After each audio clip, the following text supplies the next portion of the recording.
এতিয়া আমি প্ৰথমতে কেইটামান ব্যঞ্জন বৰ্ণৰ সৈতে ৰৰ লগত হ্ৰস্বও যোগ কৰি নতুন যুক্তাক্ষৰ গঠন কৰিম। এতিয়া প্ৰথমতে চাবা আমি এটা ব্যঞ্জন বৰ্ণ লৈছোঁ, বৰ্ণটো হৈছে দন্ত্য ত। দন্ত্য ত বৰ্ণৰ সৈতে ৰ বৰ্ণটো যোগ কৰা হৈছে। দন্ত্য তৰ সৈতে যেতিয়া আমি ৰ বৰ্ণটো যোগ কৰিম তেতিয়া আমি তৈৰত্ৰ এই যুক্তাক্ষৰটো পাওঁ। দন্ত্য ত যোগ ৰ তৈৰত্ৰ। এতিয়া আমি এই তৈৰত্ৰ যুক্তাক্ষৰটোৰ সৈতে হ্ৰস্বও বৰ্ণটো যোগ কৰিম আৰু তৈৰত্ৰৰ সৈতে যেতিয়া আমি হ্ৰস্বও বৰ্ণটো যোগ কৰিম তেতিয়া আমি নতুনকৈ গঠন হোৱা যুক্তাক্ষৰটো হ'ব ট্ৰু। তৈৰত্ৰ যোগ হ্ৰস্বও ট্ৰু। এই যুক্তাক্ষৰটোৰ সৈতে হ্ৰস্বও যোগ হোৱাৰ কাৰণে আমি ইয়াৰ কাষৰ হাকুটাডাল ওপৰলৈ এনেধৰণেৰে লৈ যাম।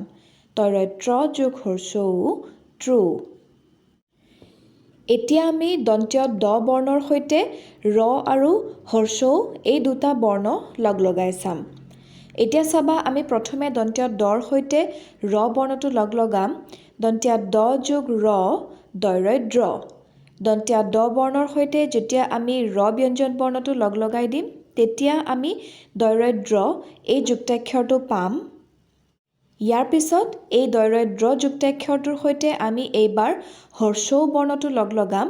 গতিকে যেতিয়া আমি হ্ৰস্বও বৰ্ণ লগাওঁ তেতিয়া আমি জানো যে কাষৰ হাকুটাডাল এনেধৰণেৰে ওপৰলৈ লৈ যাব লাগে। গতিকে দন্ত্য দ যোগ ৰ দৈৰদ্ৰ আৰু এই দৈৰদ্ৰৰ সৈতে হ্ৰস্বও যোগ হোৱাৰ কাৰণে আমি কাষৰ হাকুটাডাল এনেধৰণে ওপৰলৈ দিম। দৈৰদ্ৰ যোগ হ্ৰস্বও দ্ৰু। অৰ্থাৎ দন্ত্য দ যোগ ৰ যোগ হ্ৰস্বও এই তিনিটা বৰ্ণ একেলগে যেতিয়া আমি লগাই দিম তেতিয়া নতুনকৈ গঠন হোৱা যুক্তাক্ষৰটো আমি পাম দ্ৰু।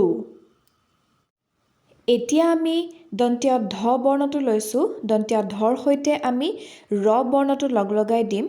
ধৰ সৈতে ৰ বৰ্ণটো লগাই দিয়াৰ ফলত ধৈৰদ্ৰ এই যুক্তাক্ষৰটো গঠন হ'ব আৰু ধৈৰদ্ৰৰ সৈতে যেতিয়া হ্ৰস্বও বৰ্ণটো লগাম তেতিয়া দ্ৰু এই যুক্তাক্ষৰটো গঠন হ'ব। দন্ত্য ধ যোগ ৰ যোগ হ্ৰস্বও দ্ৰু। গতিকে চাবা দন্ত্য ত যোগ ৰ যোগ হ্ৰস্বও ট্ৰু। দন্ত্য দ যোগ ৰ যোগ হ্ৰস্বও দ্ৰু।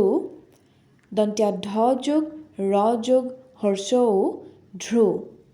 এই যুক্তাক্ষৰ কেইটাত তিনিটাকৈ বৰ্ণ লাগি আছে।